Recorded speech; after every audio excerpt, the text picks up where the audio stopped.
നാട്ടിലെ ജനങ്ങൾ മുഴുവൻ എല്ലാവരും ചേർന്ന് ഇങ്ങനെ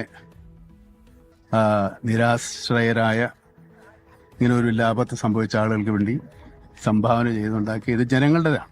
അപ്പോൾ നമ്മുടെ ജനങ്ങളുടെ മനസ്സാണ് ഈ കാണുന്നത്. കേരളത്തിലെ ജനങ്ങളിൽ നിന്ന് പിരിച്ച കാശാണല്ലോ സർക്കാർ കൊടുക്കുന്നത്. ജനങ്ങൾ അല്ല, അത് നമുക്കറിയില്ല. ജനങ്ങൾ ഇത് നമ്മൾ കൊടുത്തതാണ്, നമ്മുടേതാണ്. കേരളത്തിന്റെ ഒരു എന്താ പറയാ സോഷ്യൽ ക്യാപിറ്റൽ, സാമൂഹ്യ മൂലധനമാണ് ഈ കാണുന്നത്. നമ്മുടെ മറ്റുള്ളവരോടുള്ള അനുതാപവും സഹതാപവും ഉണ്ടെന്നുള്ളത് കേരളത്തിലാണ് ഏറ്റവും കൂടുതൽ സോഷ്യൽ ക്യാപിറ്റൽ ഉള്ളത്. അതിന്റെ ഏറ്റവും വലിയ ഉദാഹരണം. അതുകൊണ്ട് ആരെങ്കിലും എന്തെങ്കിലും പറഞ്ഞു എന്ന് വെച്ചാൽ ഉടൻ തന്നെ ഒരു ആക്രമണം എന്ന് പറഞ്ഞ് നിങ്ങളൊന്നും ഇറങ്ങാൻ പാടില്ല. നമസ്കാരം.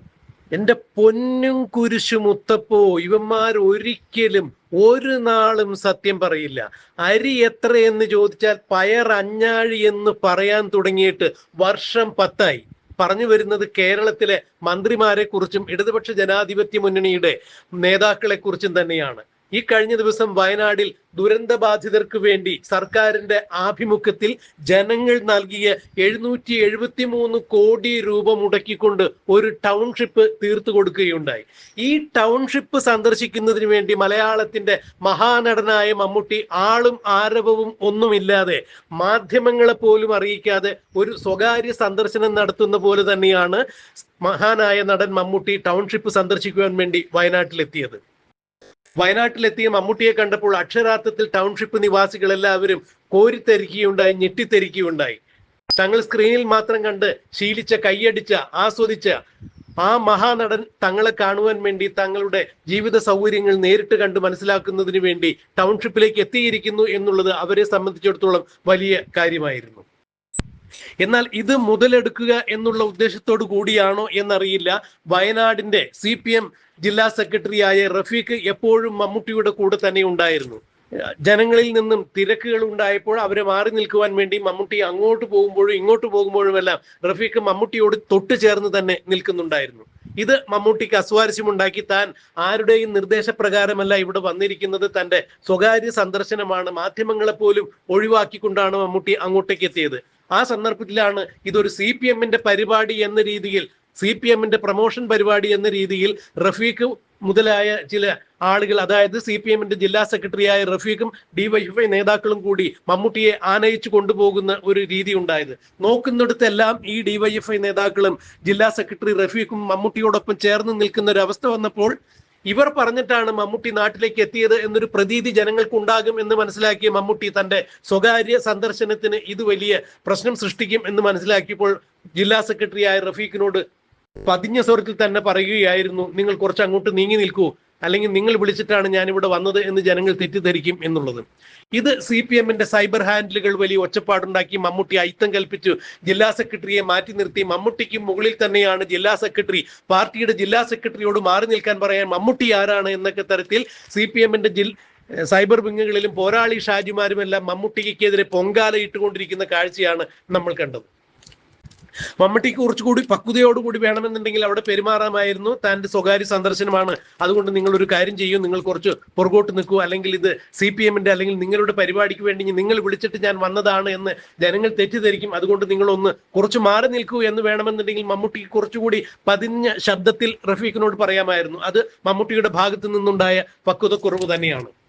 എന്നാൽ ഈ പക്വതക്കുറവല്ല CPM സൈബർ പോരാളികളെ ഇപ്പോൾ വേദനിപ്പിച്ചിരിക്കുന്നത്. അതിനുശേഷം മമ്മൂട്ടി മാധ്യമങ്ങളെ കണ്ടപ്പോൾ തിരിച്ചു പോകാൻ കാറിൽ കയറുന്ന സന്ദർഭത്തിൽ ചില വെളിപ്പെടുത്തലുകൾ നടത്തി. അതായത് ഇത് കേരളത്തിന്റെ ക്യാപിറ്റലാണ്, സോഷ്യൽ ക്യാപിറ്റലാണ്. 773 കോടി രൂപയാണ് സർക്കാരിന് വേണ്ടി ജനങ്ങൾ നൽകിയത്. അതായത് തങ്ങളുടെ അത്താഴത്തിനുള്ള അരിക്കാശിൽ നിന്ന് വരെയാണ് വയനാട്ടിലെ ദുരന്ത ബാധിതർക്ക് പുനരധിവാസത്തിന് വേണ്ടി കേരളീയർ കയ്യും മെയ്യും മറന്ന് സഹായിച്ചത്. അതുകൊണ്ട് ഇത് സർക്കാരിന്റെ നേട്ടമായിട്ട് മമ്മൂട്ടി വിലയിരുത്തിയില്ല, ഇത് പൊതുജനങ്ങളുടെ പണമാണ്, സോഷ്യൽ ക്യാപിറ്റലാണ് എന്നാണ് മമ്മൂട്ടി പറഞ്ഞത്. ഇതാണ് സർക്കാരിനെയും സർക്കാരിന്റെ CPM സൈബർ വിങ്ങുകളെയും എല്ലാം ചൊടിപ്പിച്ചത്. ഇടതുപക്ഷ ജനാധിപത്യ മുന്നണി സർക്കാർ ഇതിനെ തുടർന്ന് വീണ്ടും അധികാരത്തിൽ വരുമോ, ഇത് സർക്കാരിന്റെ നേട്ടമാണോ എന്നൊക്കെ ചോദിച്ചപ്പോൾ മമ്മൂട്ടി അതിനെ ഖണ്ഡിക്കുന്ന രീതിയിൽ തന്നെ സംസാരിച്ചു. അതൊന്നും പറയാൻ ഞാൻ ആളല്ല. അതായത് സർക്കാരിന്റെ നേട്ടമാണ് എന്ന് പറഞ്ഞു വെക്കാൻ മമ്മൂട്ടി ഒരുക്കമായിരുന്നില്ല. ഇത് ജനങ്ങളുടെ പണമാണ്. ജനങ്ങൾ കൊടുത്ത 773 കോടി രൂപ മുടക്കിയാണ് സർക്കാർ ഈ സംരംഭം പൂർത്തീകരിച്ചിരിക്കുന്നത്. അതിന്റെ ആദ്യപടി എന്ന രീതിയിൽ ജനങ്ങൾക്ക് ഇത്തരം സൗകര്യങ്ങൾ ഏർപ്പെടുത്തിയതിൽ സന്തോഷമുണ്ട് എന്നാണ് പറഞ്ഞത്. സർക്കാരിന്റെ മാത്രമല്ല, ഞാനും നിങ്ങളും അടക്കമുള്ള കേരളത്തിലെ ഓരോരോ ജനങ്ങളുടെയും അധ്വാനത്തിന്റെ വിയർപ്പിന്റെ ഫലം തന്നെയാണ് എന്നുള്ള രീതിയിൽ മമ്മൂട്ടി സംസാരിച്ചത് CPM സൈബർ വിങ്ങുകളെ ചൊടിപ്പിച്ചിരിക്കുന്നു. ഇതാണ് മമ്മൂട്ടിക്കെതിരെ ഇപ്പോൾ സൈബർ ഹാൻഡിലുകൾ മമ്മൂട്ടി എന്ന മഹാനടനേക്കാൾ വലുതാണ്, പാർട്ടിയുടെ ജില്ലാ സെക്രട്ടറി എന്നൊക്കെ തരത്തിലുള്ള പരാമർശങ്ങളുമായി മമ്മൂട്ടിക്കെതിരെ പൊങ്കാലയിട്ടുകൊണ്ടിരിക്കുന്നത്. കൈരളി ചാനലിന്റെ ചെയർമാനാണ് മമ്മൂട്ടി, മലയാളം കമ്മ്യൂണിക്കേഷന്റെ ചെയർമാനാണ്. CPM അനുഭാവിയാണ് മമ്മൂട്ടി എന്ന് മമ്മൂട്ടി നാഴികയ്ക്ക് 40 വട്ടം പറയാറുള്ളതാണ്. ആ ധൈര്യത്തിലായിരിക്കാം ഒരുപക്ഷെ വയനാട് ജില്ലാ സെക്രട്ടറി, CPMന്റെ ജില്ലാ സെക്രട്ടറി റഫീഖൊക്കെ മമ്മൂട്ടിയെ ആനയിച്ചു കൊണ്ട് നടന്നത്. ഇത് CPMന്റെ ഒരു PR വർക്കായി വരുത്തി തീർക്കുവാൻ വേണ്ടി നടത്തുന്ന ശ്രമത്തിൽ നിന്നും മമ്മൂട്ടി ബോധപൂർവം തലയൂരുകയായിരുന്നു എന്നാണ് മനസ്സിലാക്കാൻ കഴിയുന്നത്. ഇതേക്കുറിച്ച് നിയമവകുപ്പ് മന്ത്രി, വ്യവസായ വകുപ്പ് മന്ത്രി രാജീവിനോട് മാധ്യമങ്ങൾ ചില ചോദ്യങ്ങൾ ചോദിച്ചപ്പോൾ രാജീവ് അവിടെയും ഇവിടെയും തൊടാതെ ഉരുണ്ട് മാറി കളിക്കുന്ന കാഴ്ചയാണ് കണ്ടത്. ഇതാണ് വാർത്തയുടെ ആമുഖത്തിൽ പറഞ്ഞത്, എന്റെ പൊന്നും കുരിശു മുത്തപ്പോ, ഇവരെന്നെങ്കിലും നാവെടുത്താൽ കള്ളമല്ലാതെ മറ്റെന്തെങ്കിലും പറഞ്ഞിട്ടുണ്ടോ? അരി എത്രയെന്ന് ചോദിച്ചാൽ പയർ അഞ്ഞാഴി എന്ന് പറയും.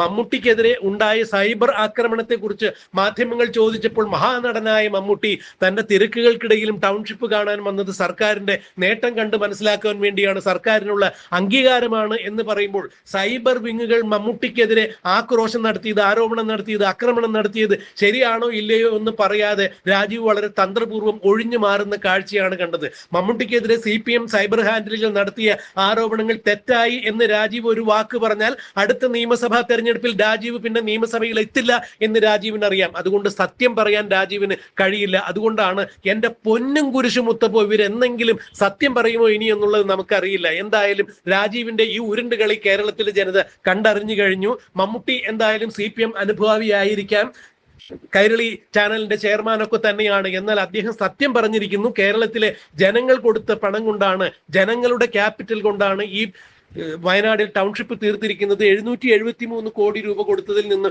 ഇപ്പോൾ അവർക്ക് ആദ്യഘട്ടം കൊടുത്തിരിക്കുന്നു. സന്തോഷം. ഇത് സർക്കാരിന്റെ നേട്ടമാണ് എന്ന് എടുത്തു പറയാൻ ഒരു കാരണവശാലും മമ്മൂട്ടി തയ്യാറായില്ല. ഇത് ജനങ്ങളുടെ പദ്ധതിയാണ്, ജനങ്ങളുടെ പണമാണ് എന്ന് പറഞ്ഞതാണ് CPM സൈബർ ഹാൻഡിലുകളെ ചൊടിപ്പിച്ചത്. അതുകൊണ്ട് തന്നെയാണ് അവർ മമ്മൂട്ടിക്കെതിരെ ആക്രോശവുമായി പൊങ്കാലയിട്ടുകൊണ്ട് സൈബർ വിങ്ങുകളിൽ വന്നു നിറഞ്ഞത്. ഇതിനെതിരെ ഒരു അക്ഷരം പറയാൻ പോലും, സത്യം പറയാൻ രാജീവിന് നാവ് പൊങ്ങില്ല, രാജീവ് പറയില്ല. എന്റെ പൊന്നും കുരിശു മുത്തപ്പനാണ് സത്യം. ഇവരെന്നെങ്കിലും സത്യം പറഞ്ഞു കേട്ടാൽ അന്ന് കേരളം നേരെ നിൽക്കട്ടെ, നേരെ ആവട്ടെ എന്ന് നമുക്ക് പ്രാർത്ഥിക്കാം. എന്നെങ്കിലും ഈ രാഷ്ട്രീയക്കാർ സത്യം പറയുകയാണെങ്കിൽ അന്ന് നമുക്ക് പൊന്നും കുരിശു മുത്തപ്പന് ഒരു മെഴുകുതിരി എത്തിക്കാം എന്ന് നേരാമെന്നല്ലാതെ മറ്റൊന്നും ഈ സന്ദർഭത്തിൽ പറയാൻ സാധിക്കില്ല. രാജീവ് മമ്മൂട്ടിക്കെതിരെയുള്ള സൈബർ ഹാൻഡിലുകളിൽ നിന്നുള്ള ആക്രമണത്തെക്കുറിച്ച് മാധ്യമങ്ങളോട് വെളിപ്പെടുത്തിയതിന്റെ പ്രസക്ത ഭാഗങ്ങൾ നമുക്കൊന്ന് കേൾക്കാം. അതുകൊണ്ട് ആരെങ്കിലും എന്തെങ്കിലും പറഞ്ഞു എന്ന് വെച്ചാൽ ഉടൻ തന്നെ ഒരു ആക്രമണം എന്ന് പറഞ്ഞ് നിങ്ങളൊന്നും ഇറങ്ങാൻ പാടില്ല. മമ്മൂട്ടിയെ പോലെയാണ് നമ്മൾ സൈബർ ഇടങ്ങളിൽ ഇപ്പോൾ പറയേണ്ട പ്രധാനപ്പെട്ട കാര്യം, അദ്ദേഹം ലോകത്തിന് മുൻപിൽ അവതരിപ്പിച്ചിട്ടുള്ള ഈ മാതൃകയുണ്ടല്ലോ, ആ മാതൃക നമ്മളെല്ലാവരും കൊണ്ടുവരിക എന്നുള്ളതാണ്. അതിനകത്ത് ഏതെങ്കിലും ഇതുണ്ട്. മമ്മൂട്ടിയെ പോലുള്ള ഇപ്പം നമുക്ക് എല്ലാവർക്കും അറിയാവുന്നല്ലോ, അദ്ദേഹം ഇതിനിടയിൽ അവിടെ പോയല്ലോ. ഞാൻ പറഞ്ഞു ഇപ്പോൾ ഇതിലൊന്നും ചില ആളുകൾ എന്തെങ്കിലും പ്രതികരണം നടത്തി, അതൊന്നും അല്ലല്ലോ ഇവിടെ നാം കാണേണ്ടത്. എന്താ അദ്ദേഹത്തെ പോലൊരാൾ നടത്തി ഇതിൻ്റെ മികവ്, അത് ഈ പദ്ധതിയെ അംഗീകരിക്കൽ ലോകത്തിന് മുൻപിൽ അദ്ദേഹം അവിടെ പോയതോടുകൂടി കുറേ കൂടി വിസിബിലിറ്റി ആ പദ്ധതിക്ക് വന്നിരിക്കുന്നു. അങ്ങനെ വയനാട് ടൗൺഷിപ്പ് സന്ദർശിക്കാൻ തോന്നിയതിന് മമ്മൂട്ടിയെ പോലുള്ള മഹാനടനോട് കേരളം പ്രത്യേകം നന്ദി രേഖപ്പെടുത്തുകയാണ്.